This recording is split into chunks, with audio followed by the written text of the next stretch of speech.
সাবেক প্রধানমন্ত্রী শেখ হাসিনা, সাবেক স্বরাষ্ট্রমন্ত্রী আসাদুজ্জামান খান কামাল এর মামলায় অর্থাৎ জুলাই আগস্ট গণ অভ্যুত্থানের সময় পরিচালিত যে মানবতা বিরোধী অপরাধ সংগঠিত হয়েছে সেই বিচারের ৩৬তম সাক্ষী অ্যাপ্রুভার চৌধুরী আবদুল্লাহ আল মামুনের জেরা শুরু হয়েছে সকাল থেকে।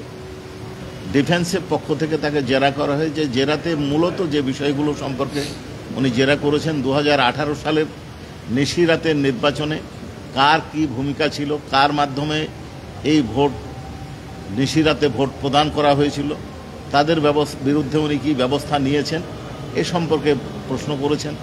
এছাড়াও চেন অফ কমান্ড ব্রেক করে পুলিশের কোন কোন অফিসার কীভাবে স্বরাষ্ট্রমন্ত্রী আসাদুজ্জামান খান কামাল সাহেবের বাসায় নিয়মিত বৈঠক করতেন তার বর্ণনা আবারও উঠে এসছে।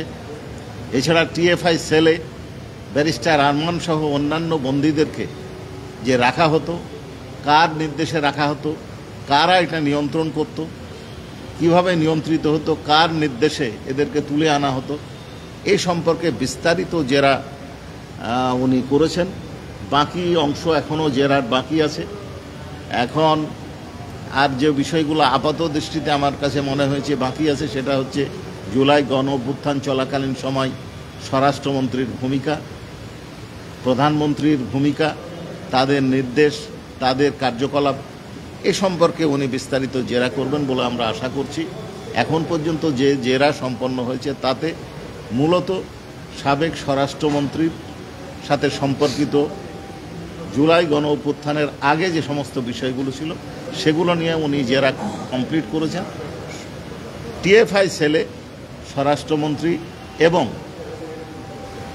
প্রধানমন্ত্রী দপ্তরের নির্দেশনা এবং প্রধানমন্ত্রী নিরাপত্তা উপদেষ্টা তারেক সিদ্দিকী এর বিষয়ে জেরা আংশিক সম্পন্ন হয়েছে।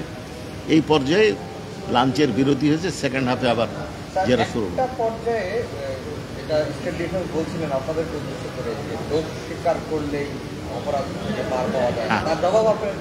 জি, আচ্ছা, বিষয় হচ্ছে যে উনি প্রশ্ন করেছিলেন যে এই দায় আপনি কোনো ব্যবস্থা নেননি। এইখানে উনি জবাব দিয়েছেন যে আমি ব্যবস্থা নিইনি। এখন আমাদের বক্তব্য যেটা ছিল যে উনি ওনার জবানবন্দিতেই বলেছেন আমি ব্যবস্থা নিইনি, আমার কারণে আমার অধস্তনরা অপরাধ সংগঠন করেছেন, তার দায় আমার। তো দায় যখন উনি স্বীকার করেছেন তখন এই প্রশ্নটা অবান্তর। তারপরে উনি আরেকটা প্রশ্ন উত্থাপন করেছেন অনারেবল ট্রাইব্যুনাল এবং আমাদেরকে উদ্দেশ্য করে, যে কেউ দায় স্বীকার করলেই তাকে শাস্তি দেওয়া যাবে কিনা।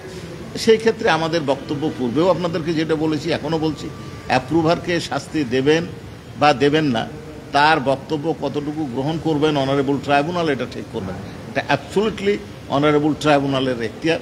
এইখানে আমাদের করণীয় কিছু নয়। আমরা শুধুমাত্র তার বক্তব্য বিবেচনা করে, তার যে বক্তব্যটা এখানে দিয়েছে, জেরা যেটা হয়েছে, আর্গুমেন্টের সময় জেরা এবং জবানবন্দি এবং আমাদের যে কেস, সেই কেসটার তুলনামূলকভাবে উনি যে অঙ্গীকারে অ্যাপ্রুভার হয়েছেন, অর্থাৎ পূর্ণাঙ্গ সত্য প্রকাশের অঙ্গীকারে উনি অ্যাপ্রুভার হয়েছেন, সেইটা প্রকাশিত হয়েছে কিনা সেটা আমরা আর্গুমেন্টে বলবো। আমাদের কাছে এখন পর্যন্ত মনে হয়েছে উনি যে জবানবন্দি দিয়েছেন তাতে উনি পূর্ণাঙ্গ সত্য প্রকাশ করেছেন। উনি একটা বিষয়ে বলছিলেন যে 2016 সালে ওনার যখন আইজিপির মেয়াদ বাড়ানো হয়, সেই মেয়াদগুলোতে উনি প্রথমবার তিনি দ্বিমত করেননি, পরের বার যখন বাড়ানো হয় সেবার দ্বিমত করেছিলেন বলে তাকে নিয়োগ না করতে। উনি কী বলতে চেয়েছিলেন? উনি বলছেন যে আমি আগ্রহী ছিলাম না, যে যেহেতু জুনিয়র অফিসার অনেক আছে, একবার এক্সটেনশন হয়েছে, এখন অন্য কাউকে নিয়োগ দেওয়া হবে, এইটুকু বোঝাতে চেয়েছেন। আমার কাছে এটাই মনে হয়েছে।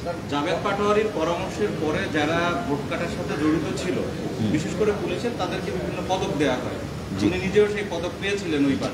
জি, তার মানে উনি নিজেও এর সাথে অংশ নিয়েছেন, এটা একটু বলেন।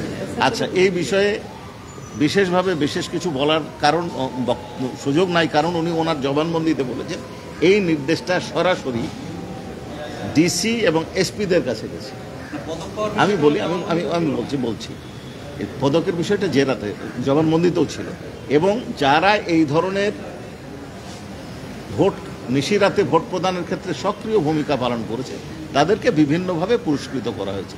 এই বিভিন্ন শব্দটারই ব্যাখ্যা এখানে আসছে যে এই পদকটা আপনিও পেয়েছেন কিনা। উনি বলেছেন যে হ্যাঁ আমি একটা পদক পেয়েছি, তবে সেইটা ওই কারণে না অন্য কারণে সেটা আমার কাছে এখন যে আমার মানে সার্ভিসের যে তথ্য যেখানে থাকে সেইটা না দেখে এই মুহূর্তে বলতে পারবো না যে ঠিক ওই কারণেই আমাকে পুরস্কার দেওয়া হচ্ছে কিনা। কারণ পুরস্কার বিভিন্ন কারণে কাউকে দেওয়া হচ্ছে। কারণ হচ্ছে আপনারা জানবেন যে ভোট চুরি করা হয়েছে, এই জন্য কাউকে পদক দেওয়ার কোনো সুযোগ নাই, এলে কেউ দেও না। কোনো চোর বলে না যে আমি চুরি করেছি। সপ্তাহখানেক আগে বা 2 সপ্তাহ আগে একটা প্রশ্ন করেছিলেন আপনারা। জি বলুন। এই মামলার সাক্ষ্য গ্রহণ কবে শেষ হবে? জি। বলেছিলেন যে এই মাসের শেষের দিকে অথবা আগামী মাসের প্রথম সপ্তাহ লাগতে পারে।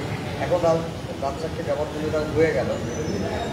এখনো আমি ওই কথাতে আবার বিরক্তি করছি, আবার বলছি যে হয় এই মাসের শেষ সপ্তাহে অথবা আগামী মাসের প্রথম সপ্তাহে আমাদের প্রসিকিউশনের সাক্ষ্য গ্রহণ শেষ হবে। এই ক্ষেত্রে ডিফেন্সের যেহেতু আসামি পলাতক, কাজে ডিফেন্সের আর সাক্ষ্য দেওয়ার কোনো সুযোগ নাই। কাজে এই মামলায় এই মাসের শেষে না হলে সামনে মাসের প্রথম সপ্তাহে সাক্ষ্য গ্রহণ শেষ হবে, তারপরে আর্গুমেন্ট, তারপরে হয়তো 7 দিন বা 10 দিন সময় হতে পারে। আয়ুর সাক্ষ্য তো বললাম যে হয় এই মাসের